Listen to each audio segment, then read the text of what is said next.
Alrighty, what is going on, Discord family, and welcome back to another edition of Market Review. Today is Saturday, February 15th, year 2025, year of our Lord. And as you know, on Saturdays, we break down the market review from Friday's price action, which from the indices standpoint was pretty horrendous, right? But we'll be going over the pre-market plan that I made for the Dow Jones. I believe Jay Seals made a plan for the S&P 500, and nobody has yet to make a plan for the Nasdaq. But I'll definitely go over the price action for the Nasdaq because I still chart it every day. So first and foremost, we're going to be breaking down my pre-market plan. Going to go over some of the things that happen inside of that plan.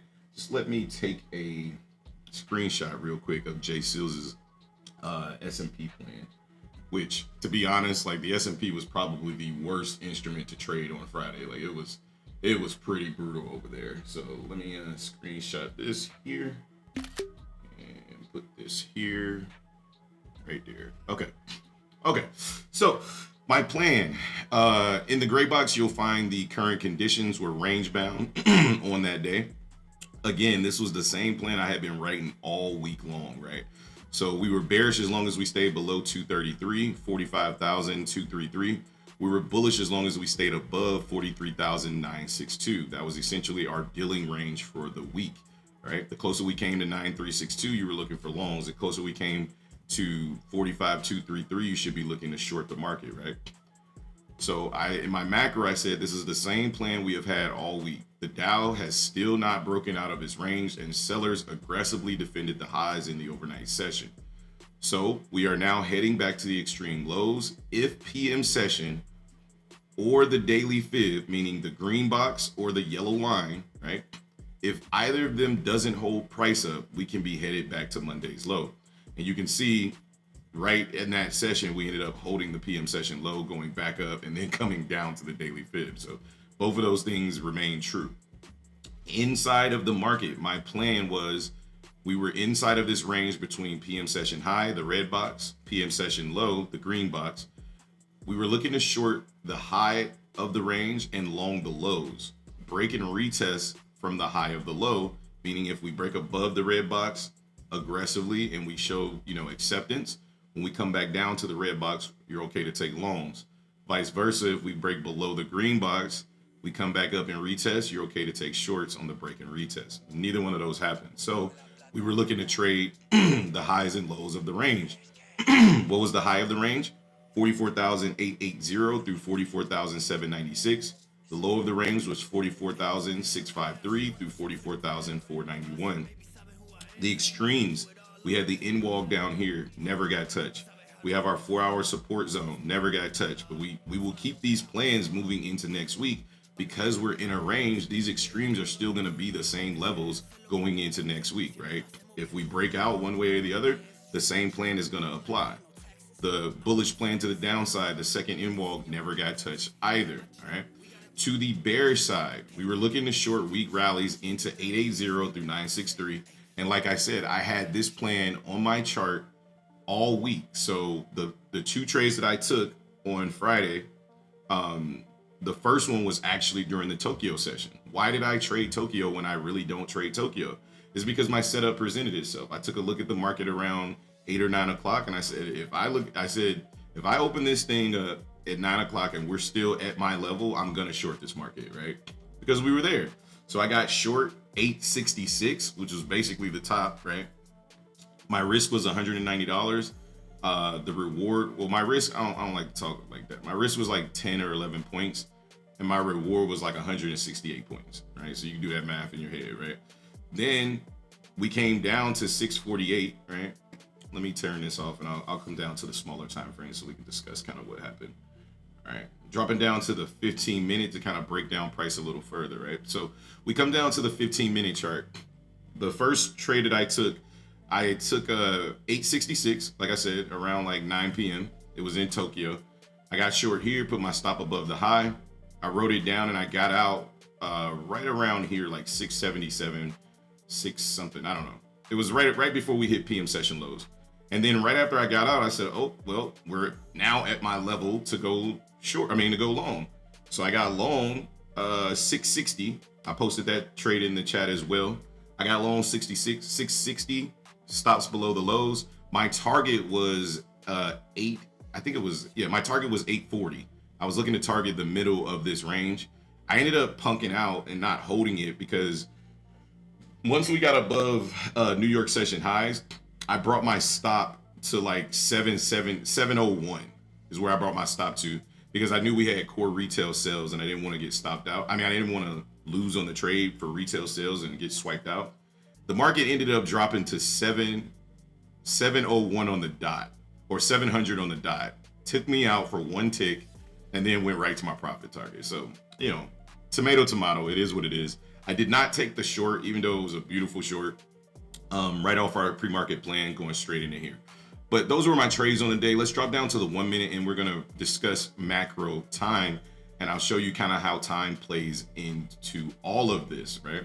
So if we come over here, this is the London session. This is the session that I love to trade to start the day. It starts between basically 2 a.m. and like 10 a.m. or something like that, or 2 a.m. and 12 a.m., something like that, or 12 p.m., right? So if you come over here at 550, 350 and 550 are like my favorite macros inside of London, right? What we're looking for, if you're bullish, which you should be because we're in discount, right? I'm looking for the market to trade down into 550, right? If we trade down into 550, I'm looking to get long right off this level, right? But I want to see, sometimes I like to get a little more, right? I like to see the bulls kind of put in a higher low or stop making lower lows. So we trade down into 350, I don't take the trade. We come down here, right? And we stop making lower lows right here, right? And I get long 66, right? I got long like right here, right? 66 on the higher low that was placed, okay? Point being, market, if you took this long right off the 550 macro right at 610 and put your stops at about 40 to 50 points, it's easy money, right? We come over to 750. Again, we want the market to trade down into a macro, right? Depending on what the price action is doing. We're clearly in an uptrend as we've taken out this high. We've created a new low, a new high, consolidation, manipulation to the downside inside of the macro at 750, takes us up to 810, puts in a new high. So we manipulate down, another double bottom gets placed outside of the macro. We trade into the New York session. And this is where everybody sees this aggressive uptrend. And the first thing they want to do is they want to get long at the highs. I don't want to miss any more because I missed all of this. Now you're in premium, right? Anytime you're above midnight price, right? Theoretically, in intraday trading, you're I mean, not above midnight price, but in this situation, you were above the current low, right? Because midnight price was actually right up here where this white line is. That means the market's probably heading back to retrace toward midnight. And you guys will hear me say during the session, hey, I'm looking for shorts. I don't want to short the market because I hate shorts because they just, I don't know, they're difficult to hold in the other side, right? But I don't look to get short until we've crossed back over midnight. It's kind of like my equilibrium or the equator, right? So once we get back to the other side of midnight, that's when I'm looking for shorts. So you can see as soon as the market tapped midnight at 863, it tapped it with a rejection candle. So in regards to time, look how the macros switch over. We trade up into 920, right? Giving a sign that, hey, we might be about to be turning bearish. We break the structural low here, right at 754. That's a change of character.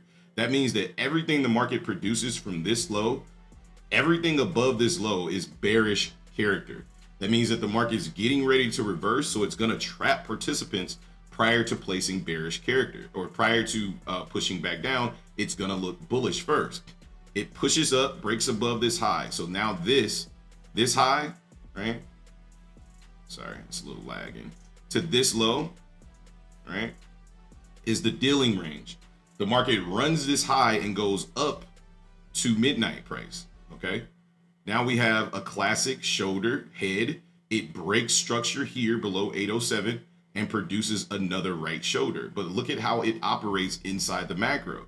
If we want to be bearish between 950 and 1010, which is the last 10 minutes of the hour and the first 10 minutes of the hour, if we want to be bearish, we want to see, okay, we traded down, but we want to see us trade up on the other side of 1010 into a key level, which is midnight price here at 864. We trade up into midnight. We produce a beautiful rejection candle, which is one of my favorite, right next to the doji candle at the top of trend. An inverted hammer candle at the top of trend at a key level. At the same time, it's 10-10. This is a no-brainer short. People ask me, how do you get these early entries? Because I'm looking for certain things at certain levels at certain times. I don't care if the market's printing these things before they get to a certain time and the certain level. I care when it gets here at the same time that I'm looking for it, right? The market trades down. If I was going to short this, I would have been short right at 856, right? As soon as this candle closed, I'm getting short the next candle and put my stop above that candle, period, right? The market breaks structure again. Now we're definitely in bearish character because we also stopped making higher highs and higher lows, and now we've officially placed a lower high. The market trades down into our next area of interest, not necessarily a macro, but we understand that 1025 can definitely create an opportunity to get long or short. We trade down into 1025. We place that false double bottom. I call it a false double bottom because it tends to appear as if most buyers will see this and they will say, okay, I was looking for a pullback here. I got a double bottom. I'm looking to long this, and guess what their target is? Their target is the high of the day. That's why it's a false double bottom, because if you don't understand the structure, what you will be looking for, you will be wrong in your trade, not because you're not making money and you're not up. You'll be wrong in your trade because you won't cut it here, right? You'll think that this trade down is just a pullback to go higher. It's not. The market is in bearish character, so it's going to show you these little traps, right? So it gives you the false double bottom inside of 1025. You trade up to 1110. And reality is, what you don't see, one, if you're not watching time, you don't see that the market's trading up into 1050, 1110. Most people don't trade time. You should, right? You should have a concept of macros. You 1000% should, right? And if you don't understand structure, you don't understand that these lows just got broken. So anything from this low to, or from that high to this low, is all bearish character. So if the market breaks these lows and comes back up to this high, guess what? It's looking to displace down further and take out these lows now, okay? Those lows become the target, and then the market continues to do its thing to the downside. We just talked about the false double bottom. Look, it gives you another one. Double bottom inside of the macro, pushing back up. Now it's coming back to retest this little breaker area right here, right? So the market pushed through this area, right? Pushed through this area and then came back into this zone and pushed into that area. Guess what time? Right inside the macro. It trades up at 1150 to 1210. Coincidence? Stick around for these market reviews and go back and watch them, and you'll understand that this shit happens every single day. This is not a coincidence. This is something that I've been plotting and we've been talking about for 2 years now, right? And ICT traders or macro time traders have been, they've been on this for decades, right? But anyway, we trade down into 1225, another area of interest, but not yet a macro. But now we come into the PM session. Rules of the PM session: no more macros, right? The last macro was 1150 to 1210, but now we got opening price. 110 to 140 sets the tone for everything else between Tokyo, London, and New York AM session. A lot of people don't understand that, but we definitely understand that here in the shop. 110 to 140 is the opening macro for the PM session, okay? It's essentially when we cross over into time, right? New York PM open is 130. That's what this pink line is. Whenever we have an opening price, right, whether it be New York AM, New York PM, right, and those are opening session prices. You want to pay attention to see how price reacts to that in relationship to structure. In other words, we trade up into 110, 140 macro. This is the high that the market needs to break. If the market cannot break this high or immediately fails and then gets back below the New York PM open, it's ball game. It's downtrend all day long. I would not start a short position down here because it would break my rules of looking for shorts below midnight, but you could still entertain scalps, right? Understanding that, okay, this is just a new session. If we trade up into 110, 140, you could look for longs inside of here, or you could look to short straight down, right? We trade up into 140, and then the PM session 315 to 345 ends the session as the low of the day. One thing I'll add is Whenever I see PM session, 1 o'clock price, make the high, and 345 make the low, it's usually a good sign that moving into Tokyo, London, and New York for the next week, we're going to start, or for the next day, we're going to start to become a little bit more bearish than bullish. But we'll see. We'll cover that inside of the top-down analysis. All right, that's the breakdown for the Dow Jones. Let's move over to the S&P 500, and then I'll go over Jay Seals' pre-market plan, and I'll show you why he didn't take any trades on Friday, right? Because this instrument was absolute trash. He says right now we are in a strong uptrend where every single sell-off, I use that lightly, has been bought up. We are coming into very important supply levels before we hit the all-time highs. Bullish, if we pull back into the 45-minute demand zone at 6103.50, I want to look for buyers to defend, targeting 3-hour supply at 6143.25. Bearish, I want to be a bear at every supply zone first, but since we are in such a strong uptrend, I want to see sellers defend or trap buyers first before I try a short. The short will be a scalp until it isn't, right? So that's a really good plan, right? So he's looking for 6103, right? Look at where 6103 is, all the way down here, right? The market opened at 930, right? There was his plan just did not trigger. So he was like, unless we get some aggressive selling, which we technically did, but the market wasn't really displacing. If you look at the Dow Jones, we got a displacement, right? That's why I said, hey, we got the displacement in the morning, and when we came up here, we found aggressive sellers again, right? That's an opportunity to short. On the S&P 500, it was kind of like short at your own risk. Whenever I see an instrument pull into a price range, right, from 930 to roughly to the end of the day, basically, from 930 to the lowest point, 6126, the S&P was in a 19.75 point range, or 0.32%. That right there is why it's important to understand your instrument. I traded the S&P 500, I trade the NASDAQ, I trade the Dow Jones, and I trade gold, and now I'm working on trading oil, by the way. But anyway, what you know about these instruments is important, because you should know the average daily range of each instrument you trade. If I know the average daily range for the S&P 500 is 60 points, and then I can measure out and say, hey, we're in a 19-point range since 930. That's a good time to either switch instruments, right?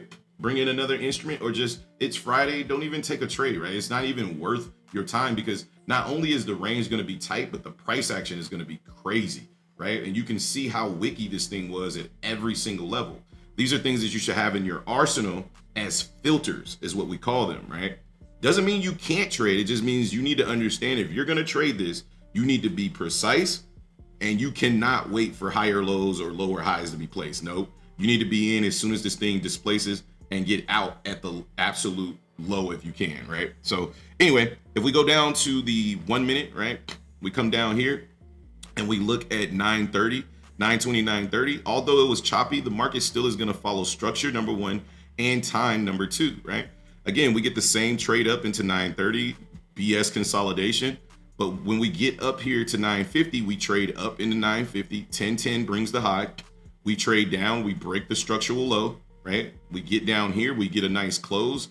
And you could argue whether this is a nice close or not, but I actually ended up paper trading the S&P 500, and we took shorts. I think I took shorts starting at 61.39, and I got short all the way up to 61.43. I added into the position. My stop was at the ultimate high of 61.45. I was short this thing all day, literally all day, and I never got stopped out, right? I ended up taking profit for 10 points, and then again at like 15 points or something like that. It was a demo trade, but I was just trying to illustrate, like, hey, if you're going to trade this is how you can trade it, right?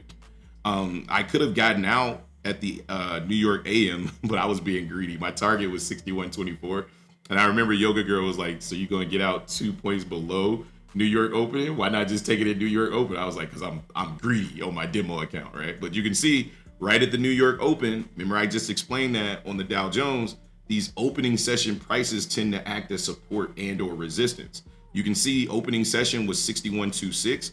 Right here at 8:30, we held that level, right?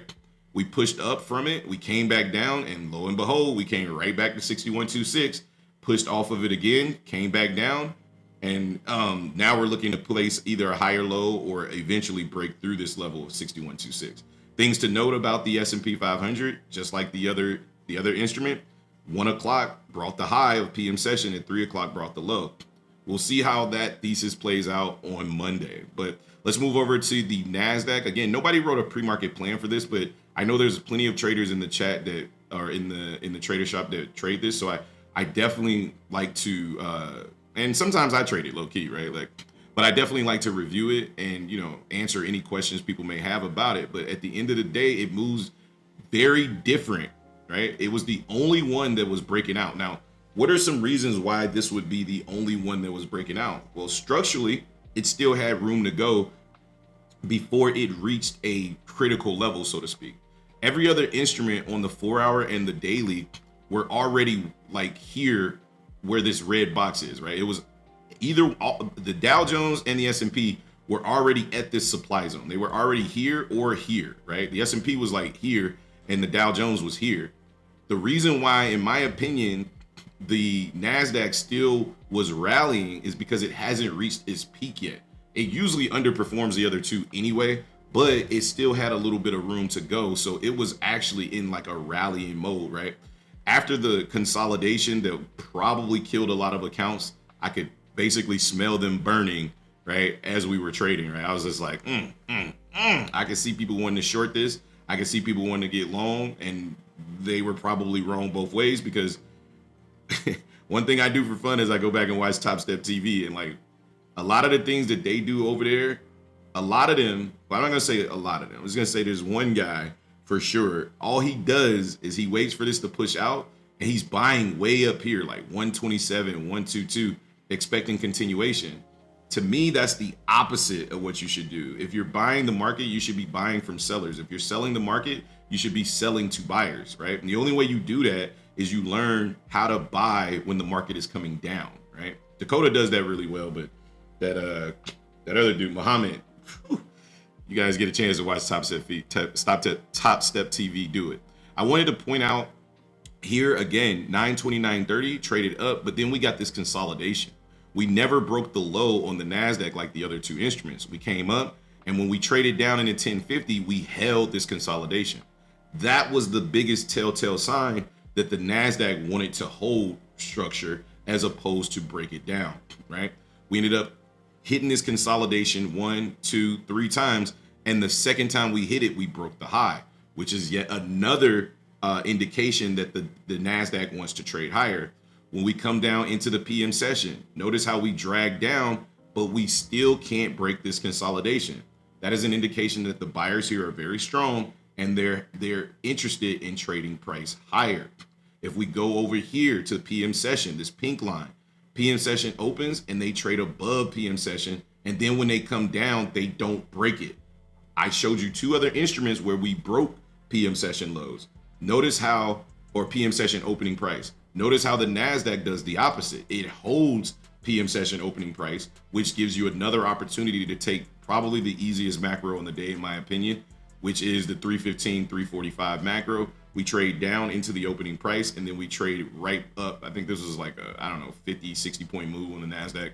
Really clean price action, in my opinion. After the PM, really, NASDAQ was clean all day, in my opinion. If you weren't buying the highs and selling at the low, you could have made good money trading the NASDAQ, right? Good money, because you understood the range and what the purpose of it was. It was a really easy thing to trade, in my opinion. But that's neither here nor there. I didn't hear a lot of people get killed on Sunday, so on Friday. So hopefully we went out pretty well on the week. That being said, this is the market review. My name is T.Hobbs, and I'll catch you guys on the next one, man. Peace.